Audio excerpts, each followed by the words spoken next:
Okay, welcome, ladies and gentlemen, to the We're Having a Good Time podcast. I can always tell when my kids have been down here messing around because all my buttons are turned up real loud and weird, and, there's dolls laying about. There's a doll down here and whatnot, so... but we're having a good time. I'm pumped to be here. This podcast is going to be coming out on a Thursday. I'm filming it on a Monday night, late for the Slay household. It's 9:30 p.m. That's a nice thing about the new house. I got a studio room now that I can come and hang out in, and I can be loud. Not that I want to be loud, but I don't want to be whispering. And I can come and be loud here and do the podcast without worrying about waking up my son. My son's, he's getting wild. He's 2 years old, and he's getting wild. Once we get him down to sleep, you do not want him to wake up again because it's hard. Hard to get him to sleep. Hard to get him to get into the naps these days. We kept him on the pacifier for a little too long. And, man, the pacifier was great for napping. We really used to utilize it like we would not give him the pacifier in regular life. And then when he would... We wanted him to go to bed, we'd go, hey, you ready to go nap? And he would say, no. We go, do you want your pacifier? And he would say, yes. And then he would go to sleep. He loved it. It was like amazing. He would have his pacifier. He liked to have 2 or 3 more. He had a whole collection of them.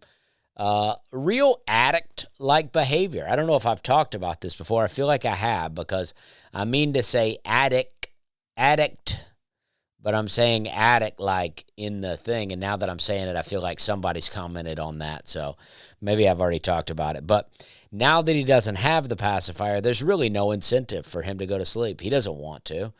So we skipped a nap today, and boy, was that a mistake. We went to the mall today. I did the carousel today in the mall with no vertigo issues, which is... feel like it shouldn't be that big of a deal. But I have been on the carousel. One time I went to the mall, just me and my daughter, and I got on the carousel with her, and then when I got off, I was like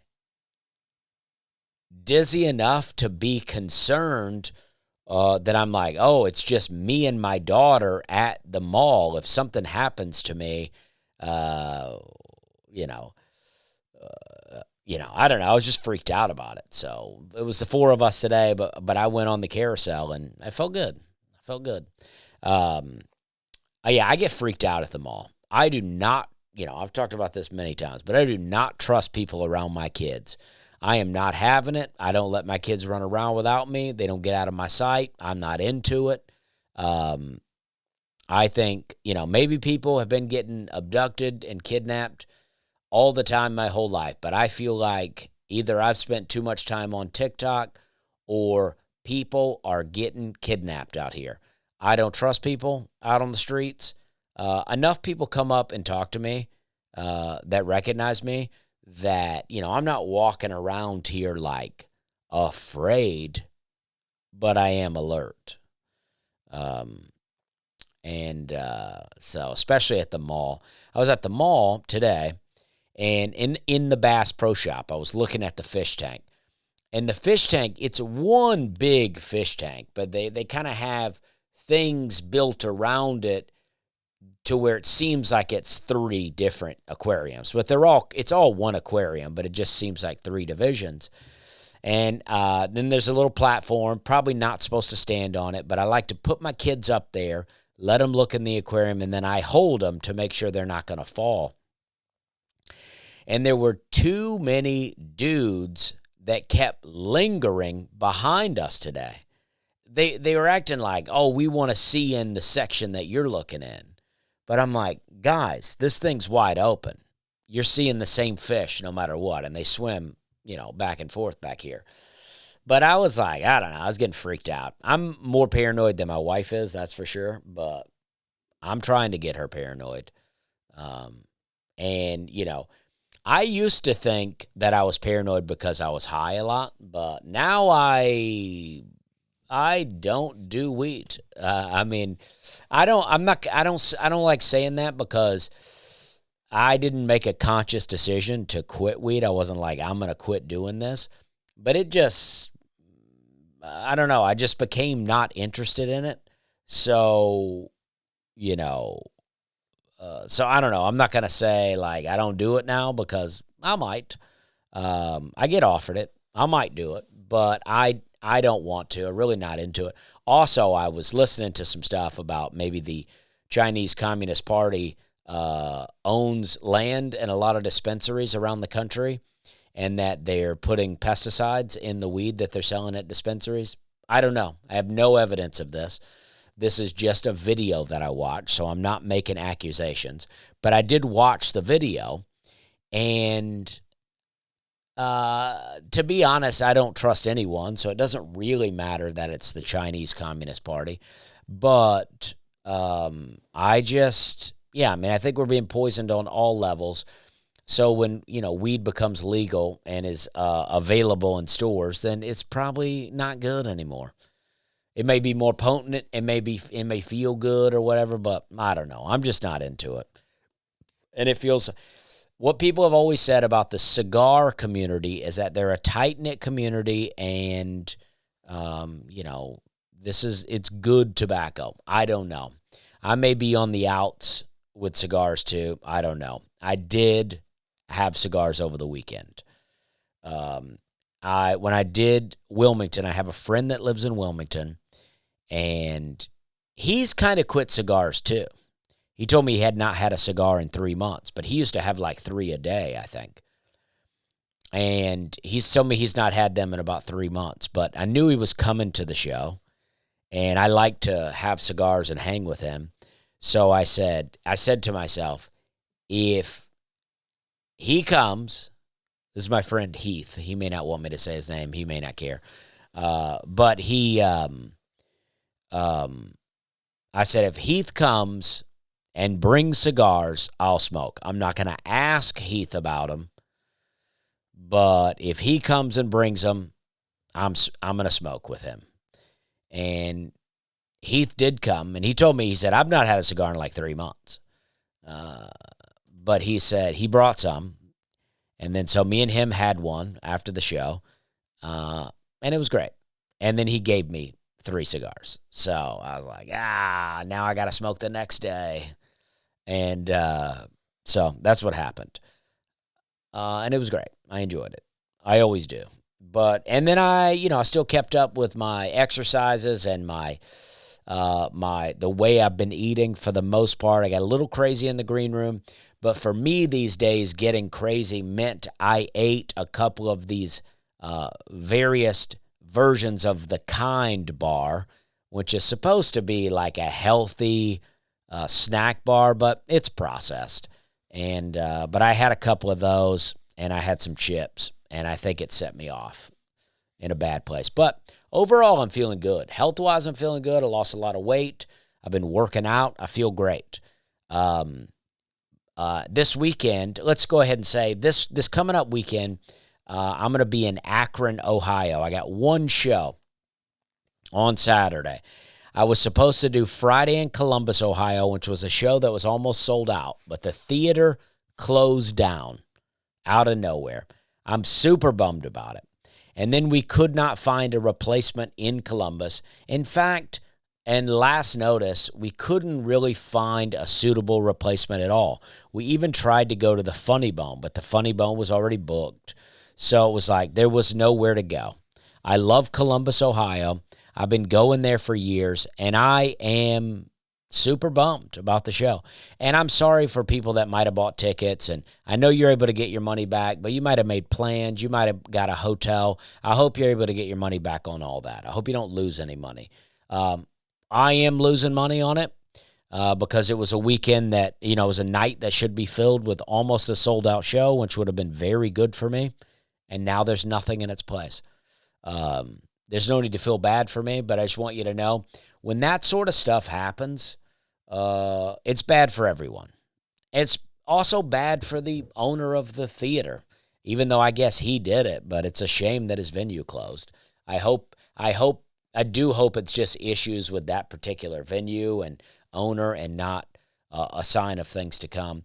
But I am going to be in Akron, Ohio on Saturday. So that show is looking good. I'm pumped about it. That's where I'll be. This past weekend, I did Wilmington, North Carolina, and it was great. I had Drew Harrison feature for me. Drew Harrison's my friend that lives here in Nashville, but lived in Wilmington for a long time. Got his start in comedy at Wilmington, or in Wilmington, and so it was fun to take him back. I also had my friend Jason Gross from Charleston, a guy that I started comedy with. I came up doing comedy with him, and I wanted to put him on my Charleston show when I did the Gale Yard, but I had three other guys. I had Evan Burke, Vince Fabra, and Derek Humphrey, all who I also started with in Charleston. And I don't know, the show just seemed overcrowded. So I go, you know what? I'm going to find another show for Jason. And Jason did great. I'd like to do more shows with him. Drew did great too. You know, me and Drew met years ago at the Cape Fear Comedy Festival. I believe Drew was hosting shows for the Cape Fear Comedy Festival. This was the first comedy festival I had ever done. This was in 2013. I was still living in Charleston. I had never done a comedy festival.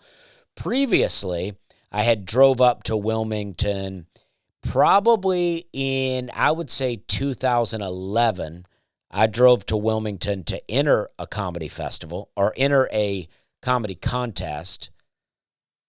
I forget what that contest would have been called, but I had entered that, and that was, if you've seen my special on Netflix, Wet Heat, where I threw up in the car. I was on my way to Wilmington to enter that contest when I threw up everywhere in my car. In fact, it's a much longer story. I'll tell you right now. I was selling pesticides back then. And I had my Dodge Avenger. It was a 2008 Dodge Avenger. I really like that car. I've talked about this car before, but like immediately getting the car, I flooded it. And then I had a wreck. I don't know where the wreck came in, if it was before or after the throw up in the car. But, you know, I left. I was still selling pesticides, and I had the Myrtle Beach area. I lived in Charleston, but I also covered Myrtle Beach. So you go up Highway 17 from Charleston up to Myrtle Beach. So I stopped that morning. I made my first stop at the Mount Pleasant Lowe's, which is, you know, that's on the way to Myrtle Beach. And this is how I would work it when I sold pesticides. I would have these long 2-hour drives. But the people at my company would not consider my day started until I had clocked into the first store. So I lived downtown.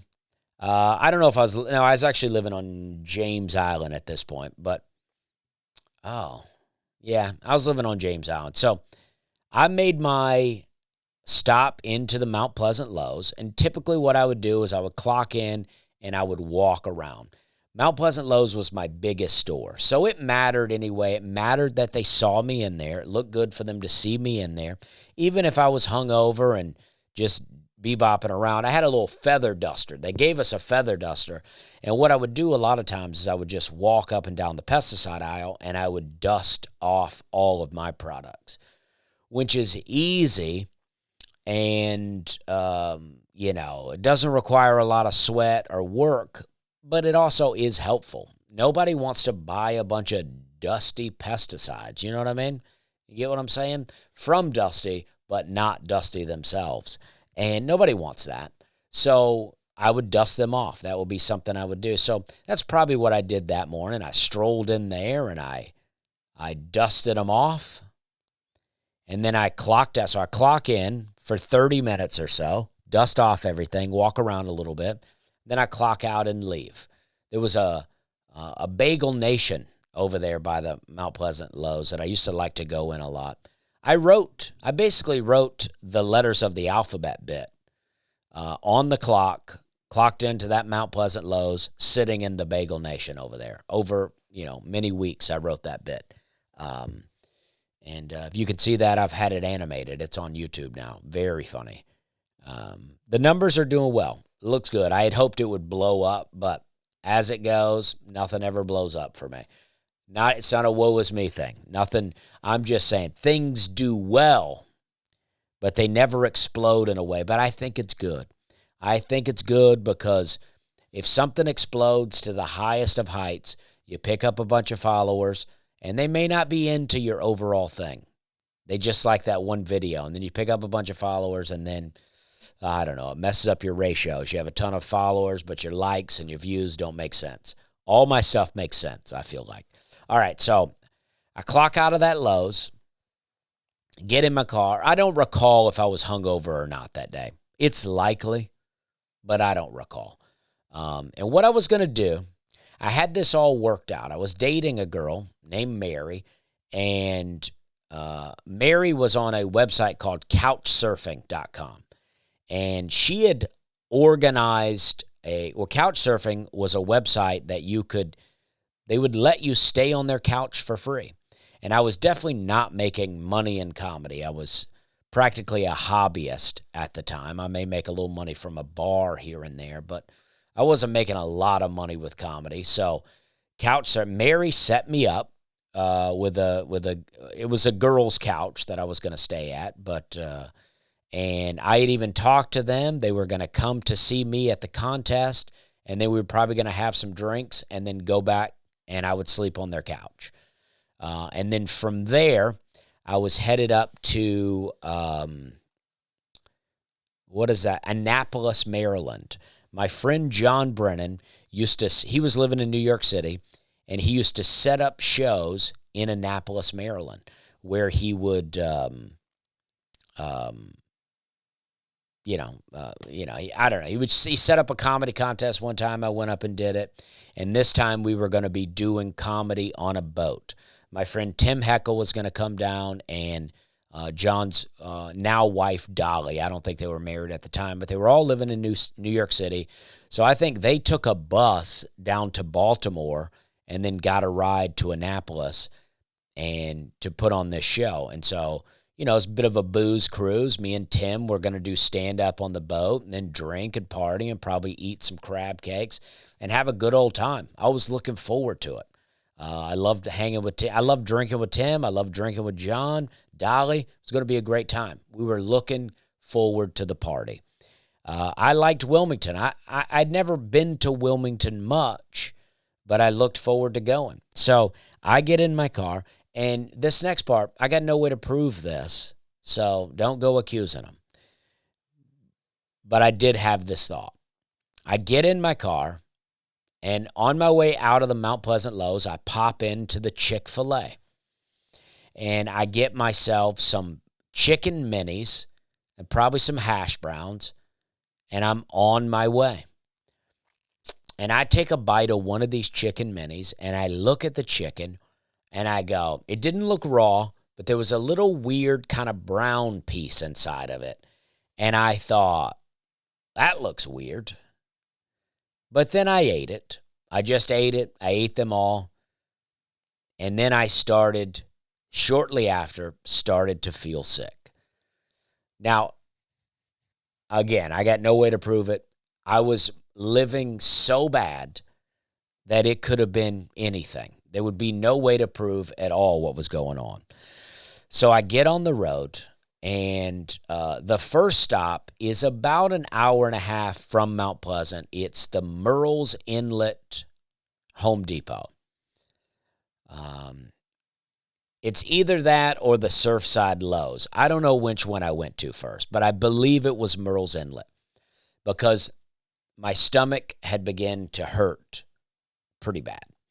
And so I pulled into Murrells Inlet, and I clocked in and went right to the bathroom. And I just sat in the bathroom the whole time I was there. Let's say 30 minutes. And I felt bad. I was like, oh, gosh. And, yeah, I was using the bathroom. I wasn't throwing up, though. I was using the bathroom. And then I clock out. I'm like, I'm too sick to work. And at this point, I don't know what to do because I've already made all these plans. But I'm like, I'm going to get my way through it here. So I drive up, and the next stop is the Myrtle Beach Lowe's or Home Depot. I don't remember which one, but I know I clocked in, went right to the bathroom. Same thing. I might have even grabbed one of those orange Home Depot buckets on my way in there, thinking I was going to throw up. And then I stayed there the whole time. Then I drove up to the North Myrtle Beach Lowe's or Home Depot, clocked in, straight to the bathroom once again. And then, and I just felt terrible. And then I went, my final stop, to the Charlotte, North Carolina Lowe's or Home Depot. That was my furthest store north, was the Charlotte Lowe's or Home Depot. And the same thing. My stomach was hurting so bad. And I was using the bathroom in a way that you would use the bathroom if you have food poisoning, without getting, too detailed. You understand. But no throwing up. My stomach just felt awful. And I thought, you know what? My stomach was so swollen and so hard that I was like, I need to burp. It was before I burped like a maniac. There is many, many reasons that my stomach is the way that it is today. I treated my body very bad for a long time. And in a way, I feel like I deserve the punishment that I've done to my body. I deserve the pain for the punishment I've done to my body. But I'm working on it. I'm working on being a better person. I am a better person than I was then, but I'm always working to be a better person. But I was so sick. So I bought a Sprite on my way out of there, and I'm driving my Dodge Avenger, and I believe I was on an interstate at this point. I could have been on 17 still. I could have been on 95. I don't know what it is that runs straight up like that. Who knows? Someone knows, but I'm not going to look it up. It doesn't matter. But I'm on the interstate. It's a hot day. I'm stuck in traffic, and then I threw up. I thought I had to burp, and I threw up on the inside of my windshield. It was disgusting. And I cleaned it up with a shirt. I kept throwing up. I had to get out of the car. I ran over to the side of the car, kept throwing up. Cars were everywhere. It was insane. And I had to clean it up with a shirt I really liked. I believe I left that shirt laying on the side of the road. I probably had some fast food napkins, as I say on the special. And it wasn't enough. Whatever I had, it wasn't enough. And I think I have always been pretty smart. But for whatever reason, I didn't think to just go to a Walmart, buy a bunch of paper towels, buy a bunch of, cleaning spray, and just clean the car up. I think I did end up going to I had to have gotten something. I went to a store, a drugstore, Walgreens or whatever. I had to get something. A lot of that's unclear. I was in total misery at this point. So, and I also don't have a hotel. I'm supposed to be couch surfing with someone, but the whole plan leading up to this was I would meet them at the show and then they would go back to their place. But I was in a really bad place. I did not want to go sleep on someone's couch at this point. So I ended up playing it by ear. And I just went right to the venue. I had clothes with me, so I just changed clothes. But I went right to the venue. Thankfully, in all that throw up, I did not poop my pants. That is very likely to occur in a situation like that. I don't think I've ever done that, and I've had food poisoning several times. I do know that I've come very close, but I don't think I've ever done it. But I went and I signed up in Wilmington, and Timmy Sherrill, it's my understanding that Timmy Sherrill is no longer the owner of what was Nut Street Comedy Club back then, but is now Dead Crow Comedy Club. My understanding is he's no longer a part of that. But I knew Timmy, and Timmy was the only person I would have known there. But we talked because he would come down to Charleston some, and I told him that I had been sick and what happened. But there was like 10 of us or so, and 10 or 12 of us comics, and we all drew numbers out of a hat, and I drew number 6. So really the perfect number in a lot of ways. You kind of want to be more towards the end in a comedy contest like that, so you're kind of the last person they remember. But also, if you're too far at the end, the audience can get tired. So kind of dead center is a really good spot. I could make an argument for out of 12 people that spot number 8 or 9 might be the best. But 6 was a good spot. Dead center is a great spot. But I felt so bad that I was like, does anybody want to trade with me who has an earlier number? I said, who has number 1? Who's going up first? I'll trade with you. And they said, okay, great. Who wouldn't make that trade? First place in a comedy competition is really the worst. Unless you just come out and light it up, you're not going to win if you're first. And I'm not really I'm not really like the guy to go first and light it up. I'll do fine. I'm sure now, I would rock the competition, but who knows? Who knows? In these competitions with short sets, I do very long sets right now. So a 5-minute set, it is tough. It is tough to get a 5-minute set that you really like. So I went first, and I did okay. I didn't feel like, I might have won this. I did okay, and then I left. And I went and I got a hotel and I slept.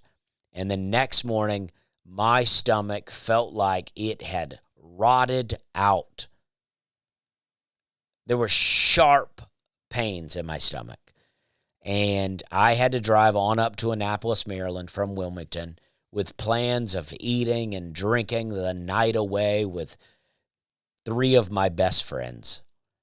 And I had thrown up in this car. There were throw up all over this car. Not to mention that I had pesticide bottles in my car. When you sell pesticides, a lot of times you'll go to a store and they'll have bottles that have been returned or bottles that have been broken. And part of my responsibility is I have to write these off for these guys so they can get credit for them. And then I take them out of the store. So I would have just bottles and bottles of pesticides in my car, in the trunk that I didn't even realize smelled. And I told one time my friend John Ballard got in the car and he goes, "Dude, what's that smell?" And I didn't even smell it, and it was all the pesticides. It was unbelievable.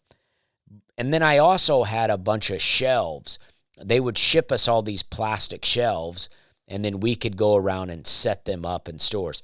These shelves were priceless because you wouldn't get too many of them, and it gave you an ability to build a display out of nothing in the store, which is why throwing away the competition shelves was also such a valuable move.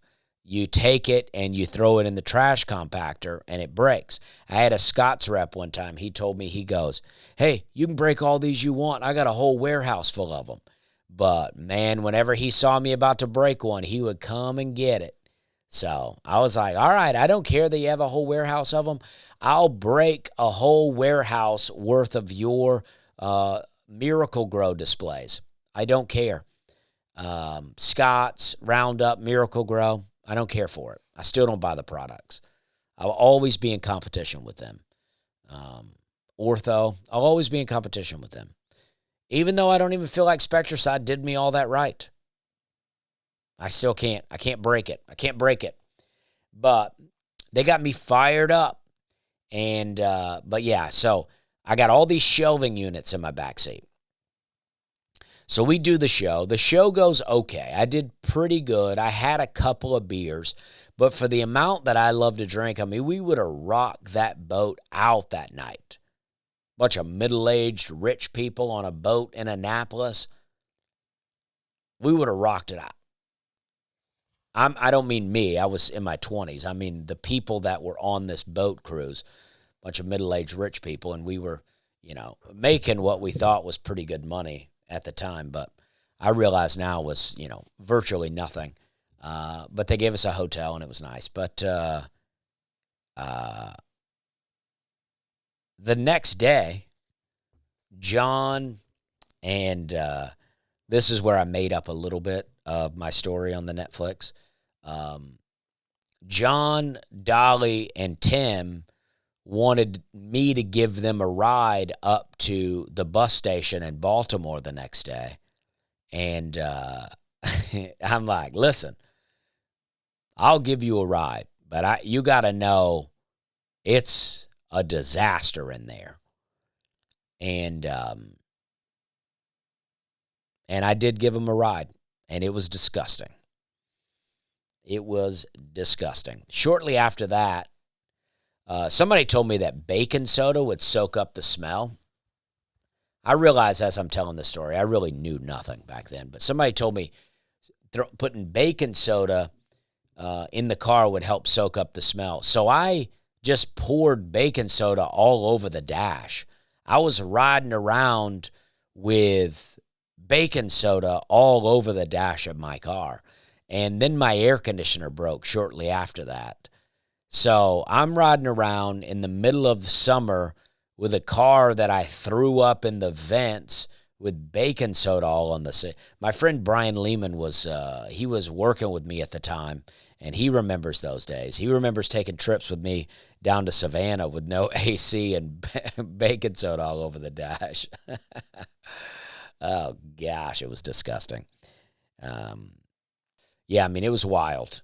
So I drove that Dodge Avenger to death. I did eventually get the air conditioner fixed. But, man, I drove that car to death. I ragged that thing out. I traded that car in, and I feel like, oh, man, I don't know what they did with that car. There's no way they resold that car. I don't know what they did with it. I bought it as a rental car. It was already a used rental car. I had no credit, and I could not get a loan. My mom was willing to co-sign with me, but my mom had co-signed with a lot of people. She has good credit. Her credit's good, but she had, I don't know if she's co-signed with a lot of people, but, she co-signed with probably my sister and, stuff like that. So they were like, I don't know, guys. So it was so hard for me to get a loan. It was so hard for me to get a car that, the Enterprise was the only place willing to give me a car. But, man, I love that car. I was so proud of that car. I used to wash that car all the time. It was black. I remember the day I got it, I drove around. I came and picked my friend up. Well, he was my roommate. And we just circled my apartment complex over and over again, just drinking and driving. Just had beers in the car. But we were just in the apartment complex parking lot. It was a pretty big apartment complex. But we just drove around the apartment complex blaring John Anderson and drinking. We were so excited because I had such a raggedy car. I had that 1982 Buick, which I do wish I had again. I'd love to put some work into that thing now, but we just drove around listening to that, and, man, I would proceed to drink and drive a lot in that car. And the reason I ended up with the really raggedy Buick was because I wrecked my other car drinking and driving. It's miraculous that I never got a DUI. I mean, or something worse, but I didn't, and that was nice. Charleston, there was a real moment in time in Charleston. I don't know if it's still the same. It may be. I mean, there's Ubers and Lyfts now. There really is no excuse for it now. But not that there was a valid excuse back then, but there was at least a little bit of an excuse. Nowadays, there's none at all. But, man, there was a moment in time when you could just drink and drive all the time, and everybody I knew was doing it. It wasn't even a question. They were just doing it. But that was the first time I ever went to Wilmington. That was my first experience in Wilmington. And then the next time was in 2013, 2 years later, when I entered the Cape Fear Comedy Festival, and I got in. It's very exciting for me. I got in, and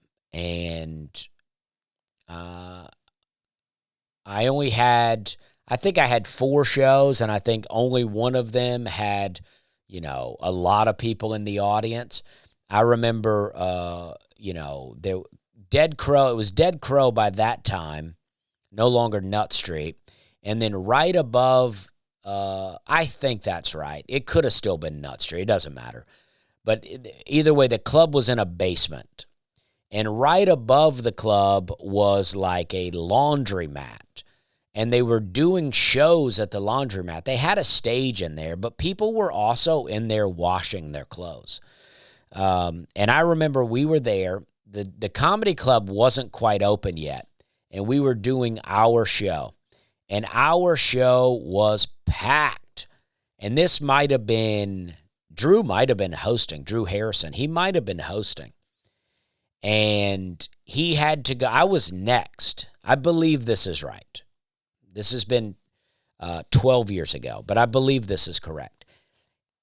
Drew goes up, and I'm next, and he has to announce to the audience that the comedy club was now open. He didn't want to do it. He had to do it. That was part of his job as a host. He goes up and he goes, "Hey, just want to let you guys know that Nut Street is now open." And the entire audience got up and went downstairs into Nut Street. And then Drew's like, "And your next comedian, Dusty Slay." And so I come out to perform for, I don't know, 5 people maybe. So the festival for me was a bit of a bust. But what it did for me, and I say this to comics all the time now, I don't know if any festivals are good. If you do know, if you're a comic and you listen to this podcast, and you do know of good festivals, and by good, I mean festivals with actual industry there, people who could see you and be willing to book you on the road, I would be interested to know if you would email me at dustyslaycomedy@gmail.com. I don't want to go. I don't want to do them, but I do have friends that would like to do them, and I don't know what to recommend for them. But this is what it did for me. It got a festival on my resume. So now when I submitted to another festival, I could say, I've done this festival. So it helped me get on the resume. So because I had previously submitted to the Laughing Skull Festival in Atlanta, and I got turned down. But now, so then I went and did Cape Fear, and then I did an open mic at the Laughing Skull. I got seen. I did a little comedy. I met some people. So the next time I submitted, I got in. And then the next time I submitted, I got in. And then I skipped a year, and they actually invited me to do the comedy festival. The year, by then, what would it have been? Probably 2017. 2017. And that was the festival that I did, where I got, basically got launched. My career got launched. But in 2016, I did Bridgetown Comedy Festival in Portland. It was the last year they ever did it. It was a really great festival. There was a lot of industry there. I met people from ABC. I met management. I met agents. I mean, it was incredible. And it was so fun. I met a lot of comics I didn't know. Really great. I loved it. But But yeah, that was the next time I went to Wilmington. So, well, that was a lot there, but that was a fun ride. And then also I did Richmond, Virginia on Saturday. I did Richmond, Virginia, and both of these shows were hot. I want you to know they were both hot shows. I've not been to Wilmington very many times. I did go back and headline Dead Crow Comedy Club, probably in 2018. Had a great time there. Loved it. Loved the people at Dead Crow. They're great people. And Drew, I worked with Drew there too. Drew and my friend Tyler Wood. But the Wilmington show was great. And then on Saturday, I went to Richmond. Now, I've been to Richmond quite a few times. The Richmond Funny Bone is in Short Pump, Virginia. That's a suburb of Richmond. And I've done it, I don't know. I featured for I featured for Andy Woodhull and Ari Spears back in the day. And then I think I've headlined the club 3 or 4 times on my own. I've done I did a showcase one time at a club called Vagabond. I did a comedy in a girl's living room one time. Me and Hannah and Aaron Weber did comedy in a girl's living room one time in Richmond. I've been to Richmond many, many times. I really like it. Vagabond was downtown when I did that show, but I never really spent any time downtown Richmond. And one of the last times I was at the Richmond Funny Bone, my friend Tyler Wood was in town, and he runs like some shows at Comic-Con. So he invited us downtown to the convention center, and so we went, and man, Richmond seemed so shady to me. I don't know what it was, but since that time, I mean, everything was fine. We had a good time, and nobody got hurt, and everything was great. But since that time, I've just had this bad impression of what downtown Richmond was. I just felt like it was like a shady city. But I went this time, and I was like, oh, it's great here. I really enjoyed it. I was like, oh, I like Richmond. This is cool. This is fun. I didn't spend a lot of time downtown. I didn't go get food anywhere. But I did walk to my show, which was at a theater there downtown. I did walk to my show, beautiful theater. And then I had a cigar out on the sidewalk. A homeless man did come up to me. I don't think he'd been homeless long, and ask if I had anything. And I go, I had those cigars. I go, do you want a cigar? He goes, no, I don't smoke. And I go, I'm sorry, man. And you know what? I did have money, but I don't like to pull out my money. I don't like to pull out my wallet in front of people on the street. If I'd have had when he walked off, I took cash out of my wallet, put it in my pocket. And if I would have seen him again, I would have given him the cash. But I don't like to take my wallet out in front of, I don't want to call them street people, but people on the street. I don't know what they're going to do. This guy seemed like a pretty normal guy, but he told me, he goes, I slept on that park bench over there last night, and I just need something. And I go, I don't know. I got a cigar. And then he goes, you got any food? I go, and I didn't have any of those things. But I also didn't want to pull out my wallet in front of him. People are crazy now. I don't want to, I wasn't trying to get into that sort of thing. So I felt bad. But that was my only experience with anybody like that. Otherwise, I ran into fans on the street. I talked to some fans that were at the show, and they offered me weed, which I turned down, but I appreciate. And then they offered me, they went and got pizza and came over and offered pizza to me. It had sausage and pepperoni on it, so I passed. I'm also not eating bread. I don't think I ate bread for a month now. And then, but Drew got a piece. He loved it. He said I instantly regret it, but he loved it. I hung out with a guy Matt Spence, that I used to work with at Spectracide. He was there. All that to say, that show was hot, man. That was a hot, hot show. I did an hour and a half on stage, and people might be happy to know if they listen to this podcast. I took out my store jokes. I had some store jokes where I would talk about like Dick's Sporting Goods and the Come and Go gas station and BJ's wholesale store because it felt like, I don't know, I felt like it was too dirty. So I took it out. I don't want to stop doing those jokes. I think what I'm going to try to do is record them and just put them on something so I have them because I like them. I guess what I'm saying is I do want to stop doing them, but I don't want them to disappear. I think they're very funny. But I'm not trying to be any cleaner than I normally am, but I am trying to not be dirtier. My goal is never to be squeaky clean. I feel like there is a real movement towards clean, and I've been doing it long before there was a movement towards clean. I mean, I would say I've been squeaky clean since 2012, for the most part. I like to talk about drugs and stuff like that, and I think that's funny, and then I make, sexual references. But I've been doing it for a long time, but I feel like there's a real movement towards it now, and I don't know. I don't like being part of movements.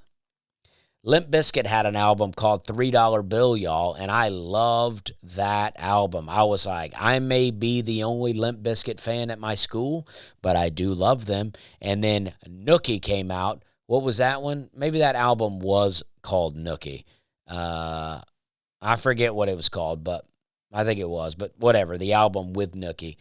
And everybody was singing Nookie now, and I'm like, oh, jeez. My band, now everybody likes them.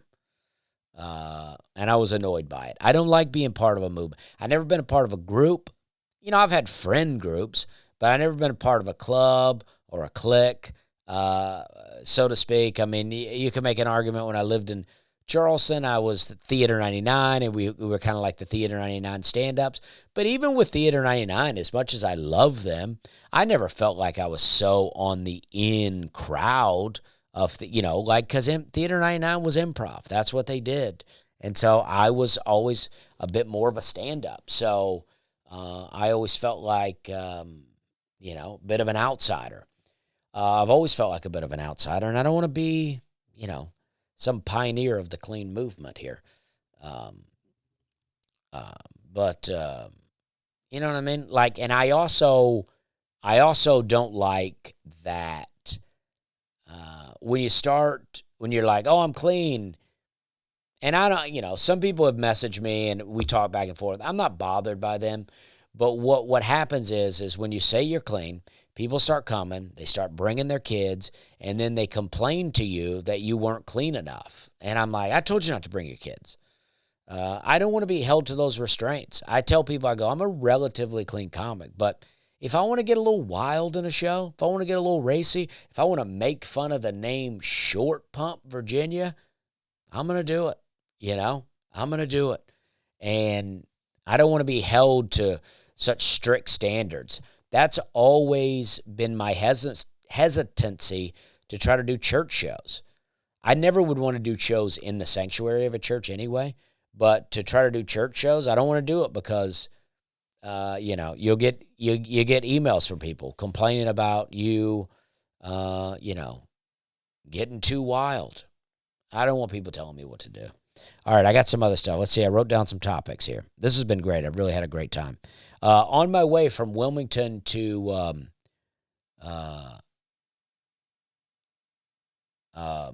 Richmond, we stopped in North Carolina at a Old Smith's Red and White restaurant. That's where I took a picture in front of what was called the Pork Center. But this is just an old grocery store, and right next to it was a restaurant. And I thought the restaurant was great. You walk in, this is a very country town. Dorchester, it wasn't Dorchester. That's what's in Charleston, Dorchester Road. But it was like something like that. I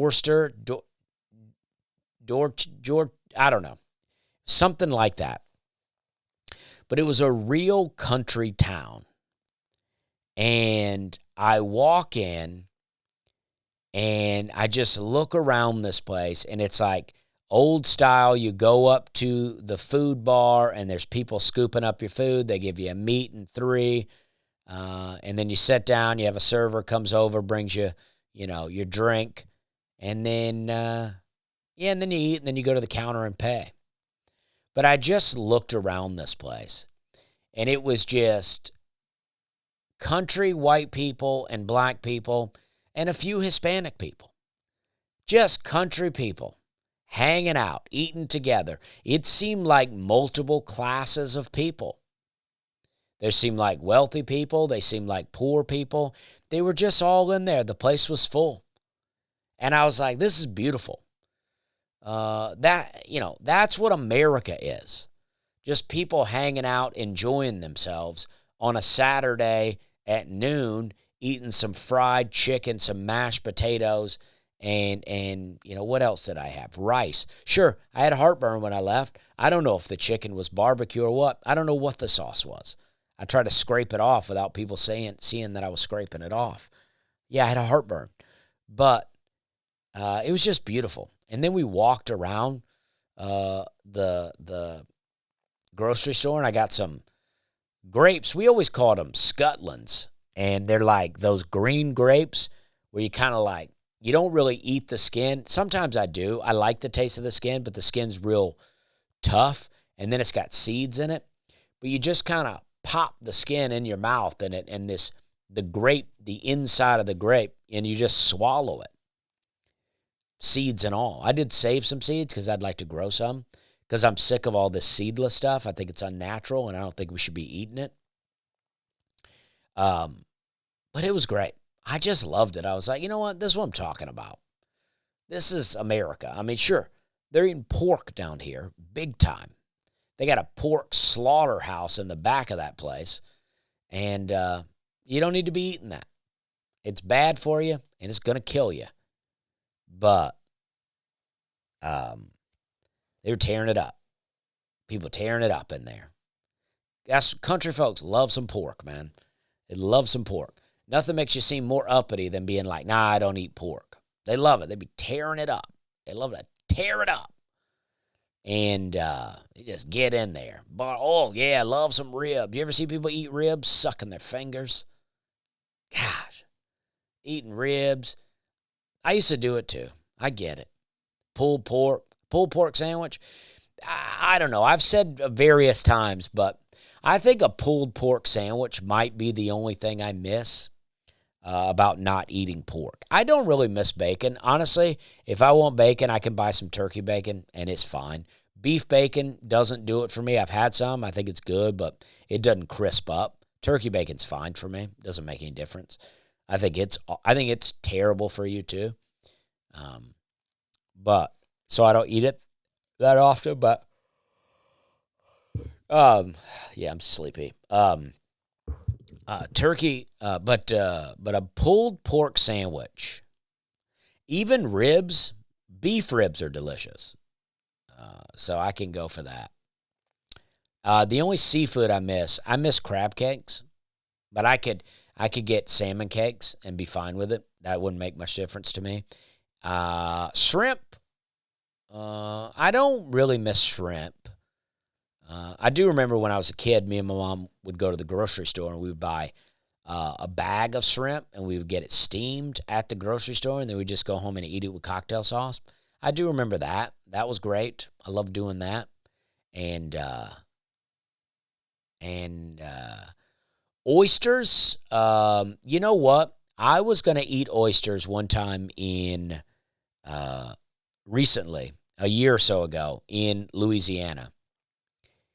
And then I'm glad I didn't.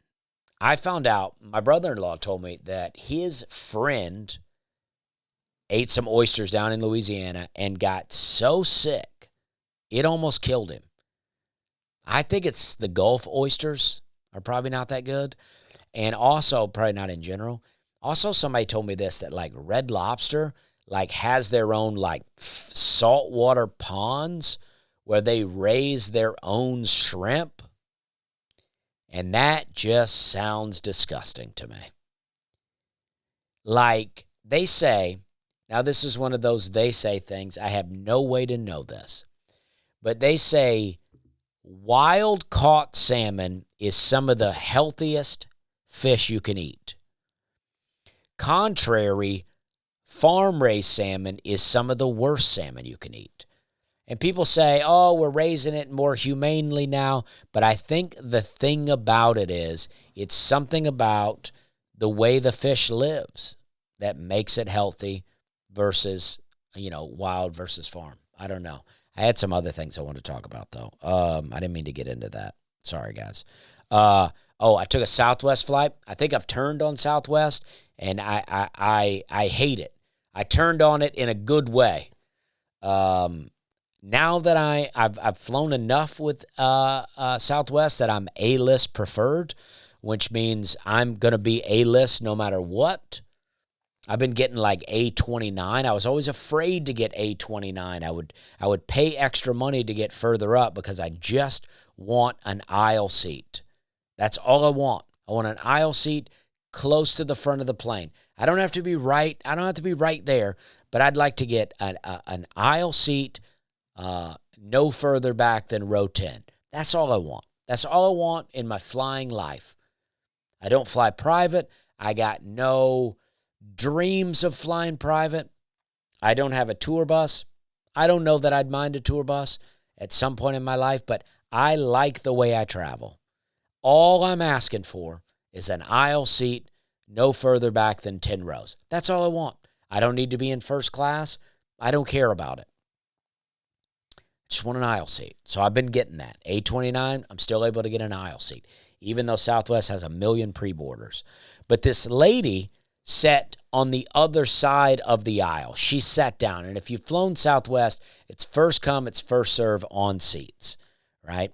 They go A group, B group, C group. C group, they always jokingly say, C group means center seat. That's where you're going to be if you sit in the C group. And this lady boards the plane, sets her stuff down, and then goes to the bathroom.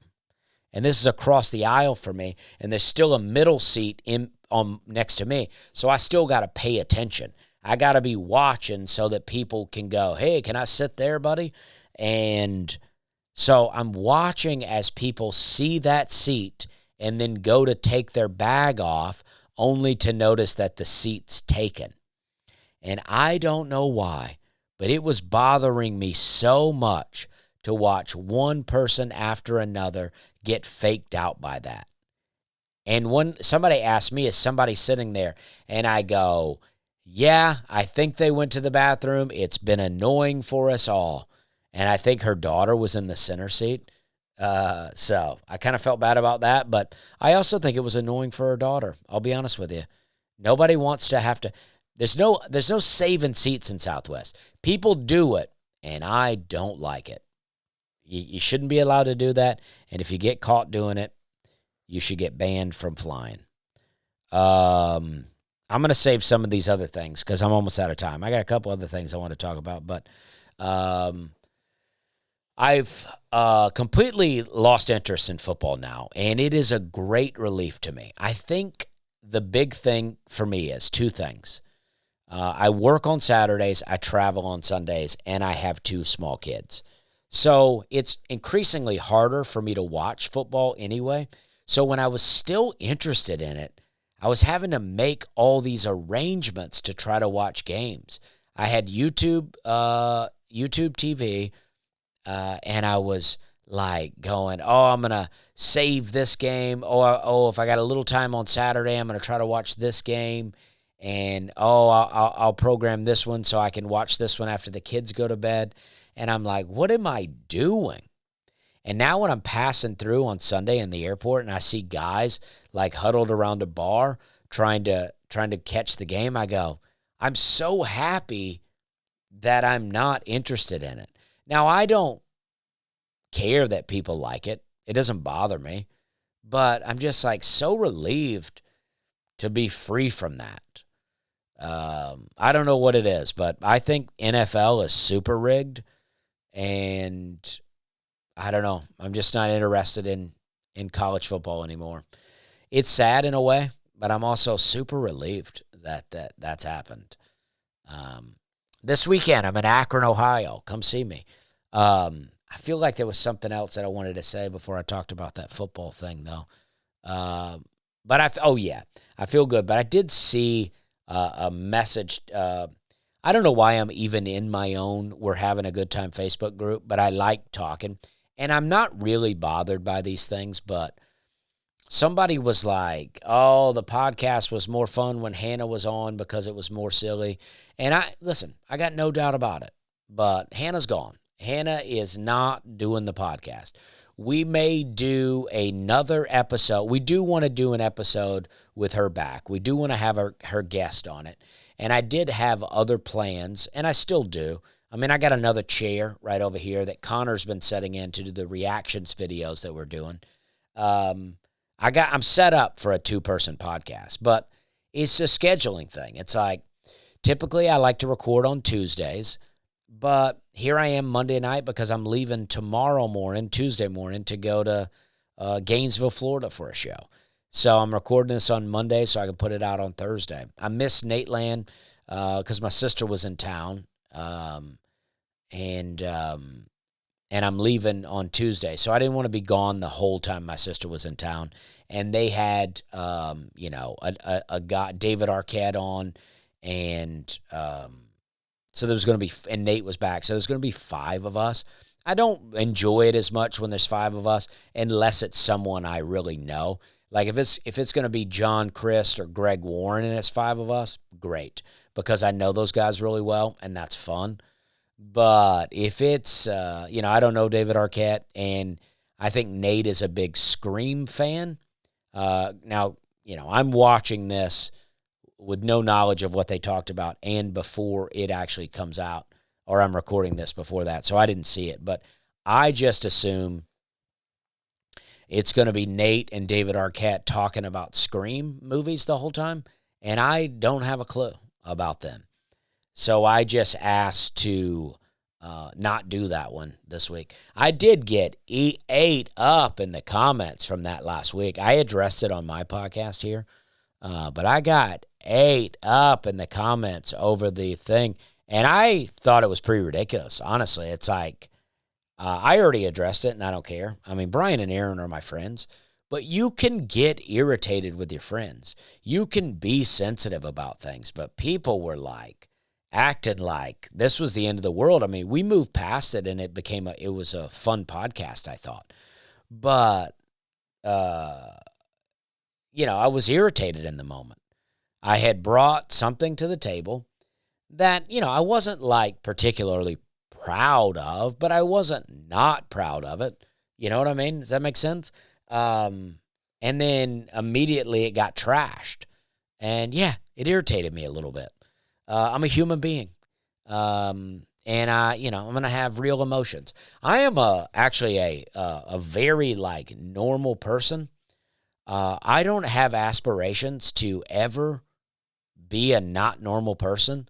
Like, there are a lot of things that I could have done or could be doing to be chasing more fame. If things organically happen, like say Hollywood Squares that I did, my manager says, hey, do you want to do Hollywood Squares? And I go, yeah, that sounds fun. I've watched a few episodes of Hollywood Squares back in the day, and I'm like, yeah, that sounds fun. They were like, hey, do you want to do After Midnight?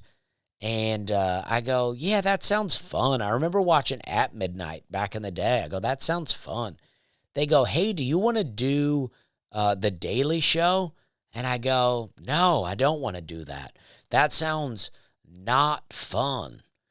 So it's like, if I think something sounds fun, then I'm like, I'm going to do it. But I'm not out here just clout chasing. That's not my thing. And so, yeah, I'm just, I'm a normal human being that enjoys comedy.